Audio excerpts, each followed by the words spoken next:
Survenant, survenante. Personne qui s'ajoute survient dans un groupe. Salut, moi c'est Annabelle. Moi c'est Catherine. Et moi c'est aussi Catherine, mais vous pouvez m'appeler Renée, le temps d'un balado. On est les survenantes.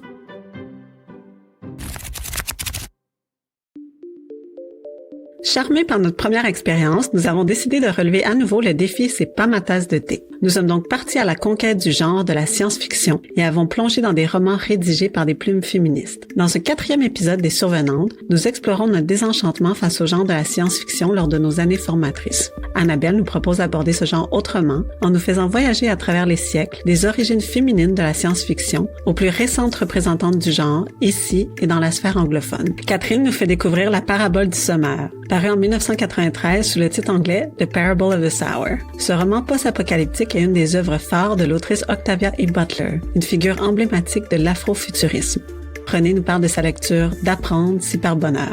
Paru en anglais sous le titre To be Taught is Fortunate en 2019, ce court et lumineux roman de l'autrice Becky Chambers revisite les codes du space opera. Annabelle nous présente elle aussi un space opera, un classique de la grande Ursula K. Le Guin, soit La main gauche de la nuit, publié pour la première fois en 1969 sous le titre The Left Hand of Darkness. Finalement, comme vous l'entendrez, c'est nous qui avons été conquises par ces imaginaires. Nous ressortons de cette expérience avec une soif de l'inconnu ravivée et une envie renouvelée de suivre les pionnières de hier et demain au cœur de possibles futurs. Vous êtes en compagnie des Survenantes. Rejoignez notre communauté sur la plateforme Discord afin de nous faire part de vos propres réticences face au genre de la science-fiction ou au contraire de votre passion dévorante pour les récits d'anticipation. Faites-nous connaître les lectures qui vous ont transporté dans le futur ainsi que vos sous-genres de prédilection. Cet espace de discussion est offert d'accès à tous de nos membres Patreon. C'est grâce à vous et à vos réflexions que nous trouvons les moyens et le souffle pour poursuivre cette grande aventure balado. Bonne écoute! Est-ce que vous lisez de la science-fiction? Je me suis lancé un peu le défi il y a 2 ans de commencer à en lire. Je suis loin d'être une experte. J'ai pas lu énormément d'œuvres de ce genre-là, mais c'est vraiment un genre dont j'ai vraiment hâte de vous parler tantôt. Je me sens toujours comme une débutante par rapport à ce genre-là, comme une nouvellement initiée. C'est comme si je me disais tout le temps que je peux pas dire que je lis de la science-fiction parce que je suis pas geek, que je tripe pas technologie, parce que je comprends rien à la technologie, parce que j'en ai pas lu assez pour faire partie du club. Il doit pas avoir un site web quelque part là qui me dit combien de livres de science-fiction il faut que j'aille lu avant de faire partie du club des gens qui lisent la science-fiction.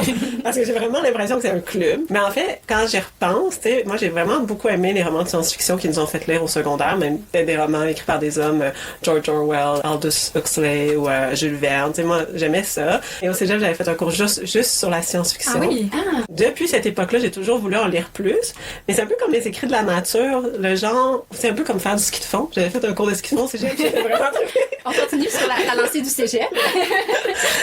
puis tu sais, ça fait comme 15 ans que j'ai envie de faire du ski de fond, puis envie de lire de la science-fiction, puis envie de lire des écrits sur la nature, puis que, je sais pas, à la place, ben, j'ai fait un bac puis 2 maîtrises.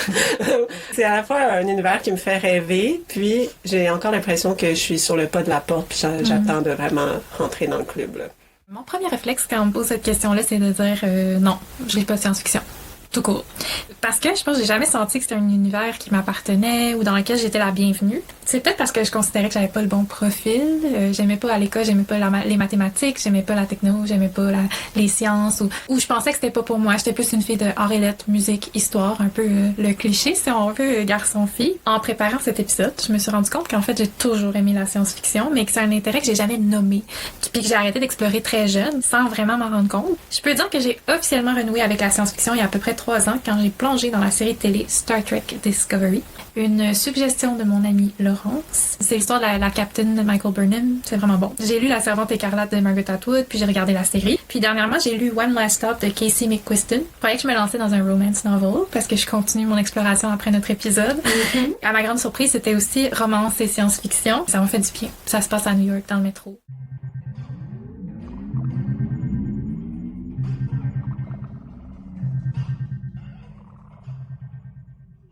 Quand je dis science-fiction, à quoi vous pensez, les filles? Des vaisseaux spatiaux. Ah oui, puis des lasers, des femmes robots. Ben oui, c'est très précis. Ben oui, des femmes robots. La fin du monde. Ah oui, Ouais. des voyages en espace. Des conversations politiques entre gars auxquelles je comprends rien, remplies de jargon scientifique. Je sais pas pourquoi ça me fait penser à ça, mais ouais. C'est vrai. Moi, ça me fait penser au Klingon.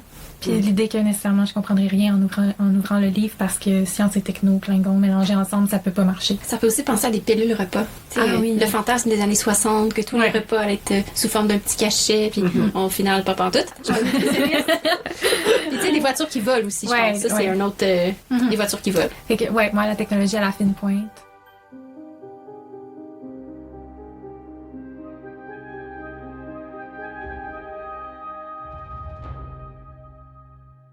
Ce qui ressort principalement dans ce genre littéraire-là, c'est l'utilisation de la science puis de la technologie puis de leur impact sur la trame narrative dans le livre.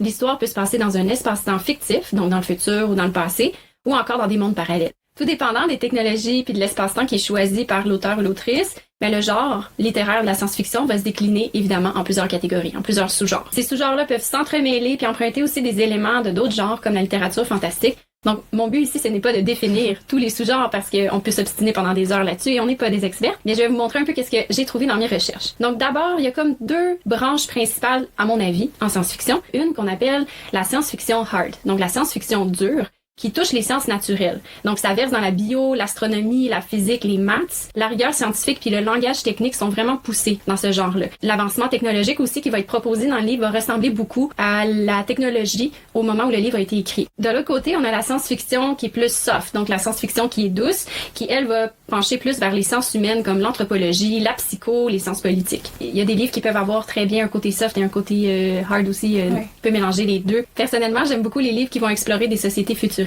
Puis il y a certains sous-genres comme le cyberpunk ou la science-fiction post-apocalyptique, la dystopie aussi qui vont dans cette veine-là. La science-fiction peut aussi nous faire voyager dans le temps pour comparer des réalités différentes ou encore explorer le passé pour en changer le futur, par exemple. Puis évidemment, on peut pas parler de science-fiction sans mentionner les sous-genres du space opera et du planet opera qui explorent respectivement l'espace puis les planètes. C'est souvent des éléments de ces deux sous-genres-là qui nous viennent en tête quand on nous demande sur le pif à quoi on pense quand on parle de science-fiction, comme on a fait tout à l'heure. Je me suis rendu compte que j'aimais beaucoup les space opera.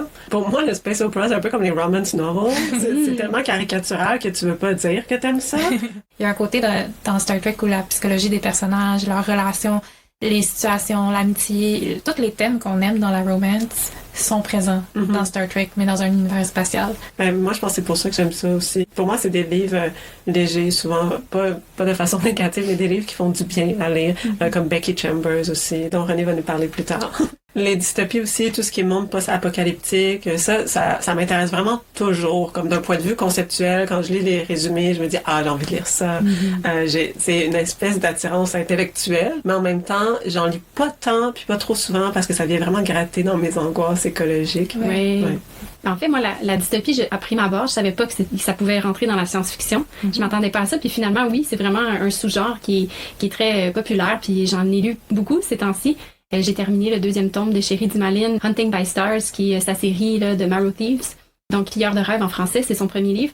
Mais ça se passe dans un monde dystopique. On suit des jeunes d'origine autochtone qui doivent se sauver. Puis il y a toute une histoire, une métaphore avec la colonisation qui est extraordinaire dans ce livre-là. Puis je me serais pas attendue à ce que ça soit de la science-fiction, mais c'en est bel et bien.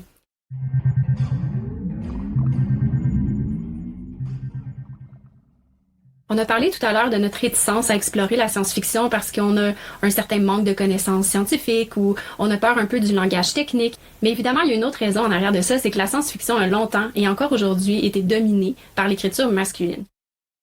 Plus jeune, je sentais, disons, à l'école, je sentais que ces livres-là s'adressaient vraiment aux garçons. Il y avait rarement des filles qui étaient montrées sur les couvertures des livres, puis si elles étaient présentes, ben c'était plus comme en marge, ou c'était vraiment plus la fille à séduire, la fille objet, tu sais, qui avait pas beaucoup d'autonomie. Avec le temps, j'ai développé une espèce de méfiance envers la science-fiction. Ça m'intéresse pas qu'on reproduise le monde dans lequel on vit, le monde avec toutes ses platitudes, dans un autre univers de fiction. Ça a peut-être contribué à mon désintérêt de sentir que, il y avait personne comme moi dans ces livres-là. Même quand je regardais des films de science-fiction, par exemple, avec ma famille, quand tu vois toujours la femme comme une femme objet, une femme robot, ça te donne pas trop envie non plus de toi être cette femme-là dans une histoire de science-fiction. Alors, c'était pas vraiment des récits émancipateurs pour la plupart. Je suis certaine qu'il y en a eu des fois parce que, comme j'ai dit plus tôt, j'avais quand même un intérêt. Je me rappelle que même assez jeune, les histoires que je m'imaginais dans ma tête, c'était dans des espèces de mondes dystopiques. J'avais déjà été très influencée par le cinéma où là, clairement, je jouais un rôle.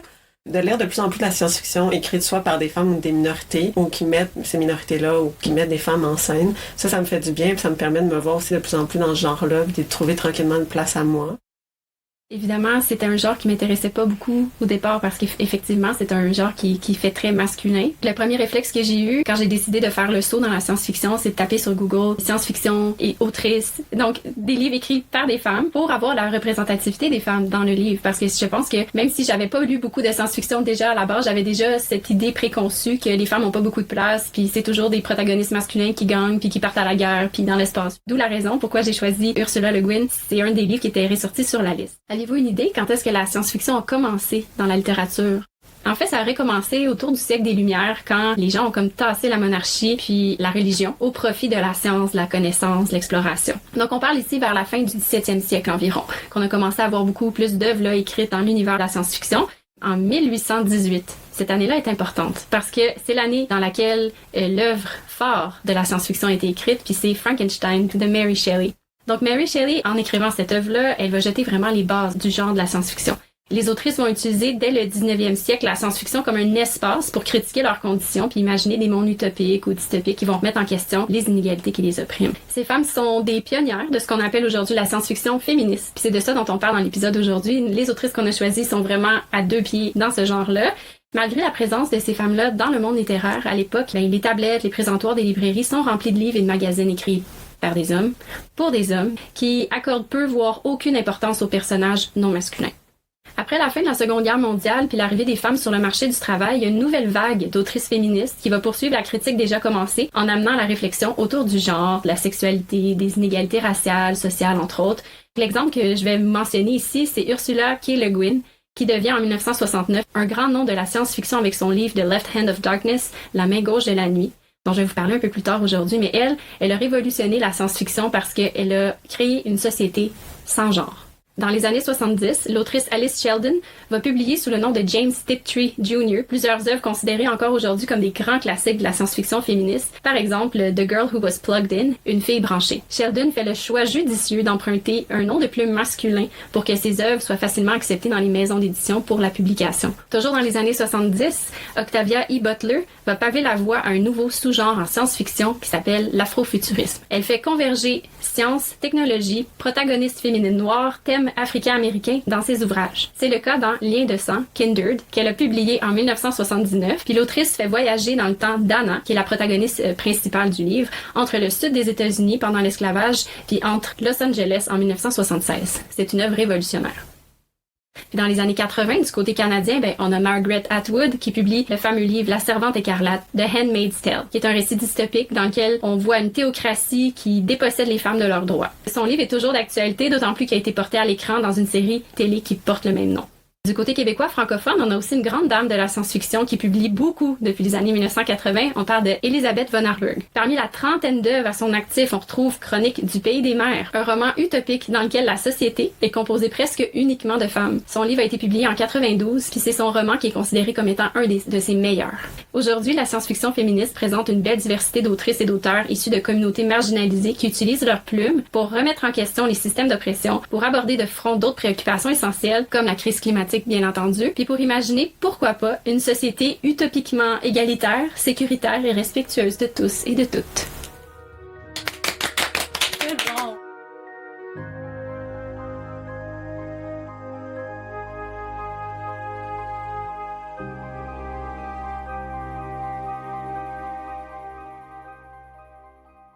Moi, j'ai vraiment eu beaucoup de mal à choisir mon livre, je dois dire, parce qu'il y a énormément de choix. Mais j'avais envie de découvrir un classique. Ça fait plusieurs années que j'entends parler d'Octavia Butler sans avoir aucune idée vraiment de ce qu'elle fait. Puis là, j'avais vraiment envie de découvrir une autrice forte de l'afroféminisme. Je trouvais que ça manquait à ma culture, puis c'était une mission que je m'étais donnée. En français, le livre a été publié sous le titre La parabole du semeur. Et ce livre-là, en fait, est sorti en anglais en 1993 pour la première fois. C'est un livre qui, en 2020, est arrivé sur la liste des best-sellers du New York Times. Et ça, c'était vraiment une première pour Octavia Butler, 15 ans après sa mort, même si son talent était déjà reconnu de son vivant. Alors c'est un livre qui a encore beaucoup d'influence aujourd'hui, c'est une influence qui perdure, mais je dirais même qui prend de l'ampleur, encore plus depuis qu'il y a eu l'élection de Donald Trump il y a quelques années, à cause aussi de la pandémie. C'est une trilogie qui n'a jamais été terminée. Le deuxième tome s'appelle Parable of the Talents, la parabole des talents. Et après ça, en fait, Octavia E. Butler a décidé de mettre une pause sur ce projet-là parce que ça l'épuisait trop, puis elle est décédée avant de pouvoir continuer. Octavia Butler est née en 1947, elle est décédée en 2006. C'est une autrice américaine qui a vécu en Californie et dans l'État de Washington. Elle est souvent considérée comme la mère de l'afrofuturisme, comme Annabelle l'a mentionné plus tôt. Elle est souvent décrite comme une visionnaire et c'est la première écrivaine noire à recevoir à la fois le prix Hugo et le prix Nebula, qui sont 2 prix prestigieux dans le monde de la science-fiction. C'est un livre que j'ai vraiment beaucoup aimé, j'ai trouvé très inspirant, j'ai noté beaucoup de passages, puis je vais sûrement le relire un jour, au moins en relire des parties.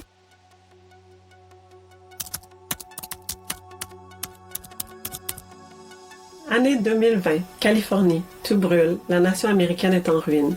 Une jeune femme afro-américaine imagine une nouvelle quête spirituelle pour une humanité dévastée.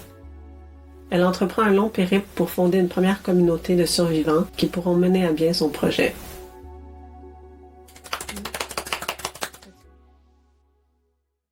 Comme j'ai dit, on est dans les années 2020. C'est pour cela aussi qu'elle est considérée comme une visionnaire. C'est un contexte de catastrophe écologique et de désintégration sociale extrêmement avancé. On est dans une société où peu de gens ont le privilège d'avoir un emploi, d'avoir même de quoi se nourrir et se loger. Il y a des drogues de plus en plus dangereuses qui font des ravages chez ceux qui les consomment, mais aussi chez ceux qui subissent les conséquences de la perte d'inhibition de ces derniers. Et le clivage entre les classes sociales est d'une violence extrême. Les plus riches vont même profiter de ce contexte et de la vulnérabilité des plus pauvres pour les réduire en esclavage progressivement. Lauren Oya Olamina est une fille de pasteur, une jeune adulte afro-américaine qui souffre d'un syndrome d'hyper-empathie qui lui fait ressentir la douleur physique des autres autour d'elle. Elle sait que les murs entourant sa communauté ne protégeront pas les siens bien longtemps encore, et comme elle a perdu la foi, elle entreprend une nouvelle quête spirituelle et chérit l'ambition de créer une communauté basée sur celle-ci, et dont le but ultime serait la conquête des étoiles. Rien de moins. Wow, ça a l'air bon, ça!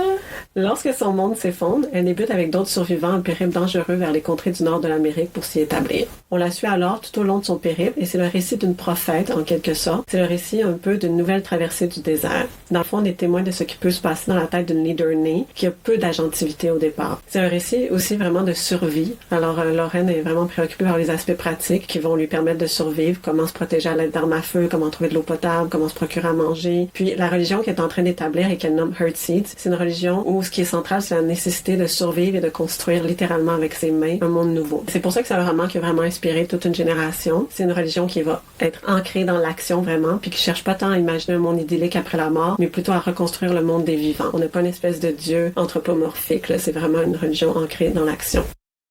Si la question de la spiritualité ou de la quête morale comme pilier d'une nouvelle société dans le futur vous intéresse, je pense que c'est le livre parfait pour ça. Comme Butler l'a elle-même décrit, Lauren est en quête de pouvoir, parce que comment est-ce qu'on peut réaliser un si grand rêve si on n'a eu aucun pouvoir? Ça fait que des fois c'est un peu difficile de se reconnaître en elle, ou des fois on va même la trouver un peu fatigante parce qu'elle essaie tellement de convaincre les gens de participer à la nouvelle foi qu'elle est en train de fonder et en laquelle elle croit vraiment, là, je dois le souligner, que tu sais, on peut la trouver un peu irritante aussi. Si on est quelqu'un qui veut pas du tout entendre parler de religion, c'est vraiment pas pour vous, je dirais. Puis parce que je pense qu'on est quand même plusieurs de notre génération à trouver la religion, tout ce qui est en fait la religion comme sujet central, un peu suspect. Peut-être qu'aux États-Unis, on est plus habitué d'entendre parler de religion. Je pense qu'au Québec, ça peut quasiment être considéré comme quelque chose d'assez audacieux de vouloir aborder ce genre de sujet-là. Ce que j'ai trouvé vraiment intéressant aussi, c'est que ça rappelle beaucoup la traversée vers le nord des gens d'Amérique centrale en ce moment. Tu sais, de lire tout un roman là-dessus, parfois, ça permet vraiment de mieux se mettre dans la peau de ces gens-là que de lire les nouvelles, par exemple. Je trouve que c'est un monde qui est vraiment bien construit sans être opaque. Je pense qu'on est vraiment dans de la science-fiction soft ici. Octavia Butler est reconnue pour son écriture accessible. C'est des phrases courtes. Ça, je pense que c'est important à souligner. C'est une écriture concrète, facile à visualiser. Puis aussi, il y a beaucoup de choses qui se passent dans le livre. Alors, dès qu'on commence au chapitre, on a envie de le finir.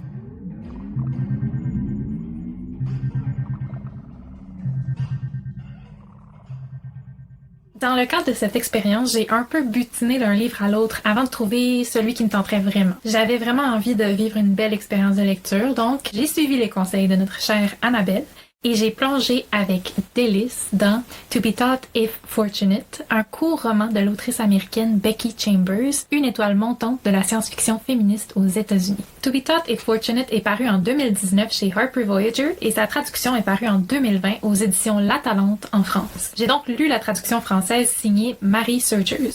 Becky Chambers est née dans le comté de Los Angeles en 1985 et elle est l'autrice d'une dizaine de titres à ce jour, dont la série littéraire The Wayfarers, Les Voyageurs en français. Elle a remporté le prix Hugo de la meilleure série de science-fiction pour ses 3 tomes que j'ai très hâte de lire. Becky Chambers est en train de changer le paysage du space opera en renversant les archétypes et les clichés du domaine. J'ai lu presque tout le roman en un seul après-midi sur ma liseuse, c'était un dimanche, puis le lendemain matin, je me suis levée très tôt avant d'aller travailler pour pouvoir le terminer. Même si c'est un court volume, je pense qu'on peut dire que je l'ai dévoré. En français, le format papier fait à peu près 140 pages, donc on est vraiment dans le court roman. J'ai eu une expérience de lecture vraiment agréable, aucune difficulté de compréhension, je me suis même sentie glisser vraiment doucement dans l'histoire jusqu'à en oublier que j'étais en train de lire de la science-fiction. 2162. 4 astronautes sont propulsés vers 4 exoplanètes susceptibles d'abriter la vie. Un soudain revers menace leur mission. Leurs découvertes sont renversantes, mais seront-ils les derniers à pouvoir s'en émerveiller? Pour le savoir, une ultime missive est lancée vers la Terre. Donc, en gros, c'est l'histoire de la narratrice Ariadne et de ses 3 collègues, Jack, Elena et Shikondi, qui sont envoyés en mission spatiale pour explorer des exoplanètes qui se trouvent à des années-lumière de la Terre. On comprend que la Terre a vécu un grand bouleversement écologique, social et politique vers la fin du 21e siècle. Après des années de corruption et des missions lancées par désir de colonisation de l'univers par des multinationales, après la quasi-disparition de la profession d'astronaute, le groupement astronautique ouvert, ou le GAO, est créé. L'objectif de ce mouvement apolitique et citoyen est simple. Passe pour le plaisir d'apprendre et de découvrir, faire preuve de bienveillance à l'égard des autres formes de vie dans l'univers, perturber le moins possible les nouveaux environnements que l'on explore et retourner sur Terre pour partager son savoir. Grâce à la science et à la technologie de la fin du 23e siècle, il est désormais possible pour les humains de voyager pendant des centaines d'années sans dépérir. Pendant que le vaisseau Marion traverse des décennies, les membres de son équipage sont plongés dans la torpeur qui ralentit leur vieillissement. Leurs corps sont entretenus par des robots dans une capsule très sophistiquée. Chaque planète qu'ils visitent est unique. Leur travail est de documenter les formes de vie qu'ils y trouvent, et quand il y en a, et de renvoyer les informations vers la Terre au GAO. Au fil du récit, un incident qui pourrait nous sembler banal prend de plus en plus d'ampleur et finit par soulever des questions éthiques très importantes chez les protagonistes. Le court roman, Apprendre si par bonheur, s'inscrit dans le sous-genre du space opera, mais le space opera revisité à la Becky Chambers, c'est-à-dire avec beaucoup de bienveillance et d'optimisme. Tous les éléments du space opera y sont. Voyages interplanétaires, créatures étranges, technologie sophistiquée et avant-gardiste. Mais c'est beaucoup moins théâtral et intense qu'un classique du space opera comme Star Trek, par exemple. Dans Apprendre si par bonheur, il n'y a pas de trame narrative amoureuse intense, il n'y a pas de créatures menaçantes anthropomorphes, pas de guerre entre civilisations interplanétaires, ni d'armes sophistiquées. Il y a beaucoup d'émotions et de réflexions sur le rôle de la science et de l'exploration humaine de l'espace. J'ai beaucoup apprécié la formule littéraire employée par Becky Chambers. En gros, Ariadne rédige une lettre aux habitants de la Terre en ignorant si son destinataire connaîtra ou non sa mission et les technologies qu'ils emploient à bord du vaisseau. Le contenu de la lettre doit pouvoir être lu par n'importe qui et comme Ariadne a besoin d'une réponse, elle doit être comprise. C'est un mécanisme littéraire qui permet donc de développer l'univers du roman en grand détail et qui oblige le recours de la narratrice à la vulgarisation scientifique. Résultat, si en tant que lecteur ou lectrice on n'a pas de formation en physique, en biologie ou en ingénierie, c'est facile de comprendre quand même.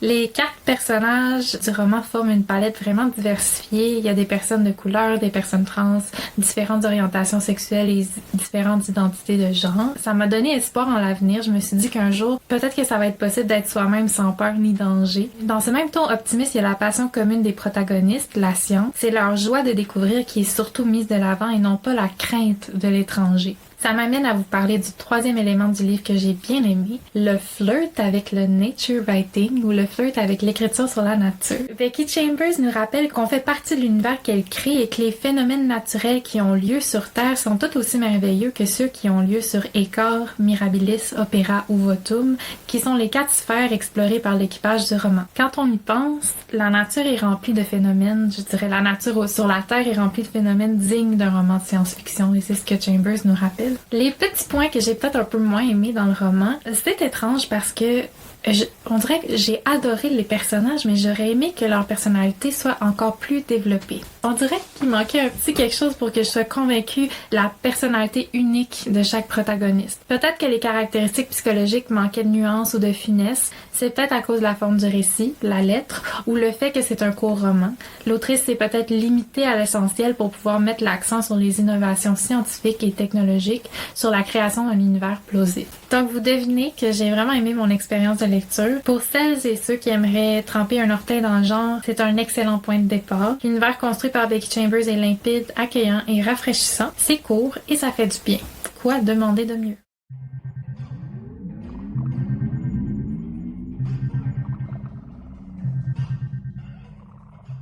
C'est à mon tour de vous présenter une œuvre que j'ai adorée, La main gauche de la nuit ou The Left Hand of Darkness de l'autrice américaine Ursula K. Le Guin. Son livre a été publié en 1969 puis a reçu le prix Nebula du meilleur roman en 69, suivi du prix Hugo du meilleur roman l'année suivante. Ursula K. Le Guin est née en Californie en 1929 puis elle est décédée assez récemment en 2018 à Portland, aux États-Unis. C'est comme je l'ai mentionné tout à l'heure, c'est une grande autrice de science-fiction américaine et de fantasy. Dans ses romans, dans ses livres, dans ses poèmes, il y a souvent des thèmes taoïstes, féministes, psychologiques, sociologiques. C'est une autrice qui a écrit avec une belle palette de thèmes toute sa vie. J'ai choisi mon livre un peu au hasard. L'année passée, comme je l'ai mentionné tantôt, j'étais intriguée par la science-fiction. Donc, j'ai commencé à faire des recherches sur Google juste pour voir qu'est-ce qui se faisait du côté de la science-fiction féministe. Puis j'ai trouvé La main gauche de la nuit mentionné un peu partout dans tous les articles que j'ai lus. J'ai emprunté le livre sur ma liseuse puis je l'ai lu en voyage juste après avoir lu Une femme de Sibila Aléramo.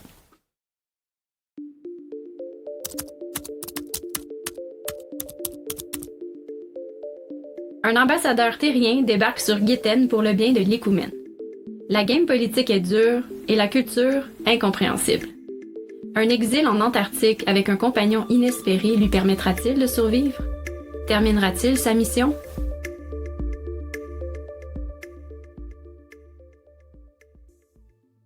Vous avez probablement deviné par mon petit résumé que La main gauche de la nuit, c'est un space opera. Donc ça se passe dans l'espace et sur une planète. Le personnage principal est Genly, qui est un terrien qui est envoyé sur la planète Gitten dans le but de convaincre ses dirigeants, dont le roi Argaven, de se joindre à l'Écoumène, qui est une alliance commerciale interplanétaire. Le livre est un peu comme une étude anthropologique de terrain parce que Genly soulève les us et coutumes qu'il rencontre durant son séjour. Ce qui le marque le plus, c'est le fait que les Guéténiens sont tous androgynes. Ils n'ont pas de distinction entre le féminin et le masculin, ils sont les deux. Aussi, leur sexe biologique apparaît seulement pendant la période de Kéma, qui correspond au moment de leur cycle où ils peuvent se reproduire, c'est-à-dire à peu près 2 jours par mois. Le développement de leur sexe à ce moment-là peut varier aussi d'un mois à l'autre. Donc, ils peuvent être masculins pendant un certain mois, puis devenir féminins le mois suivant. Tous les Guéténiens peuvent donc donner naissance à des enfants. Au début du livre, par exemple, on apprend que le roi Argaven est enceinte. Dans le livre, ça dit « The king is pregnant ». C'est vraiment cool. Le fait que les Guéténiens soient autant hommes que femmes est problématique pour Genly parce que tous ses repères d'interaction sociaux sont inexistants sur Gitten. Sur Terre, ce personnage-là aurait pas les mêmes interactions, tout dépendant si la personne qui est devant lui, qui interagit avec lui, est un homme ou une femme. Sur cette planète-ci, il cherche à comprendre dans les repères, les habitudes, les comportements des Guéténiens. Il cherche à trouver des repères pour étiqueter une personne plus masculine ou une personne plus féminine. Genly a un côté misogyne parce qu'il méprise tout ce qui caractérise de féminin dans les comportements et les caractéristiques de ses autres. En plus de son biais misogyne, Genly a de la difficulté à comprendre la culture et les manières des Guéténiens et ça va lui nuire pendant sa mission. Son rôle d'ambassadeur terrien va rapidement prendre un tournant qu'il va devoir voyager dans une nouvelle région de Gitten. Sur sa route, il va recroiser Estraven, avec qui il s'entretient au départ dans le livre. Avec lui, il va devoir traverser clandestinement plus de 1000 km dans des conditions épouvantables à cause du froid extrême. Genly va devoir surmonter sa méfiance envers Estraven pour survivre. C'est leur récit de voyage et l'évolution de leur relation qui est, à mon avis, ce qui est de plus beau dans le livre. Il y a aussi évidemment la qualité de son écriture, la profondeur de ses réflexions. Elle décrit très bien les personnages et aussi l'univers dans lequel se déroule l'histoire. Puis j'en dirai pas plus parce que je veux vraiment que vous lisiez son livre.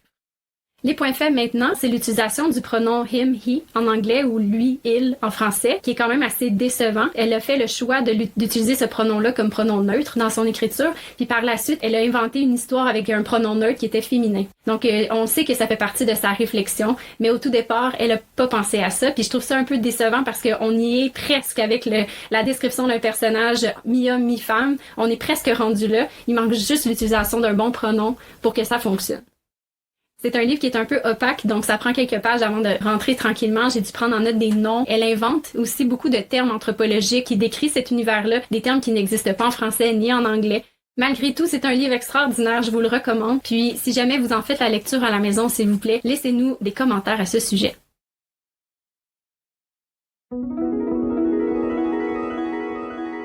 Je continue de trouver que c'est un genre un peu difficile à lire parce que les thèmes sont souvent sombres. Par contre, justement, de t'entendre parler, René, du roman de Becky Chambers, c'est un roman que j'ai pas lu, je me dis, ok, je vais essayer d'explorer ça peut-être. Je pense aussi que même quand les thèmes sont vraiment sombres, comme dans Octavia Butler, le message, c'est celui d'une protagoniste qui nous encourage à agir, puis à se sortir aussi d'une époque sombre par l'action, puis par la bienveillance. Ça peut être vraiment aussi émancipateur de lire ces récits-là ou de se les imaginer. Même si l'histoire mise en scène est déprimante, il y a des fortes chances qu'on va y retrouver des protagonistes fortes, une communauté résiliente, une volonté d'améliorer et de transformer le monde. J'ai envie, moi, de finir l'épisode en vous parlant un petit peu du solarpunk, qui ressemble un peu au cyberpunk, mais qui n'a pas la touche pessimiste, triste, puis avec les gros écarts socio-économiques. Donc, dans le solarpunk, on imagine un futur qui fonctionne, un futur avec des technologies qui résout les problèmes climatiques, qui résout les problèmes socio-économiques, qui fait que tout le monde vit dans un univers qui est respectueux, sécuritaire, ou qui décrivent des univers où il fait bon vivre. Donc moi, quand je pense à la science-fiction, puis je me projette dans le futur, j'ose m'imaginer qu'on va avoir une société qui va ressembler plus au solarpunk qu'au cyberpunk.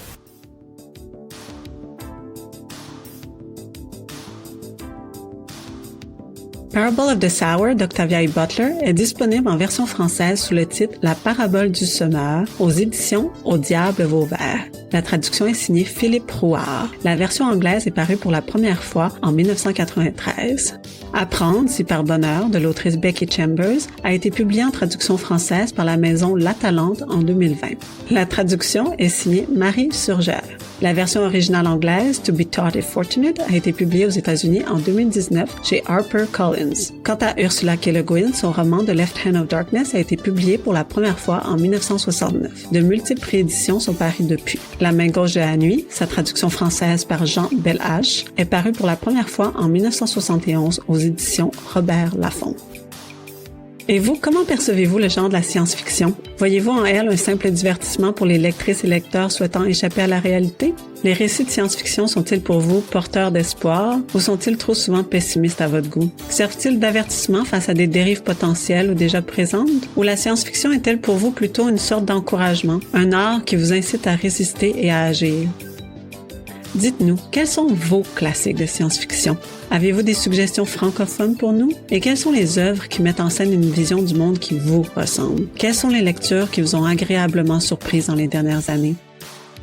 Merci d'avoir été avec nous pour ce deuxième défi, C'est pas ma tasse de thé. Nous avons hâte de vous lire et de voyager avec vous vers de nouveaux horizons. Notre espace de discussion Discord est ouvert à tous nos membres Patreon. Vous pouvez également nous retrouver sur Instagram ou visiter notre site web. Être membre des survenantes sur Patreon, c'est aussi avoir accès à une série de mini-épisodes ainsi qu'aux bloopers de chaque saison. C'est recevoir une liste de recommandations littéraires à la sortie de chaque épisode et pouvoir nous demander des suggestions lectures personnalisées à n'importe quel moment. C'est la chance d'être salué en fin d'épisode et de participer à notre processus de création en répondant à nos sondages. Surtout, nous offrir votre soutien, c'est contribuer à la vitalité de ce projet balado et nous permettre de mieux concilier la famille, nos jobs, notre travail créatif. Vous nous permettez aussi de conserver notre indépendance, de débourser les frais nécessaires à la production et de continuer de vous offrir du temps d'écoute de qualité.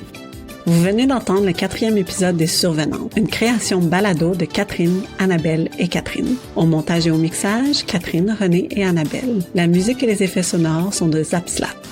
Un merci tout spécial à Angela Coulon pour le graphisme et la création de notre site web. Ainsi qu'à notre photographe, Clémence Lenné. Merci à nos amoureux pour leur soutien et à Pierre-Luc Gosselin pour ses conseils techniques. Enfin, un énorme merci à notre communauté Patreon.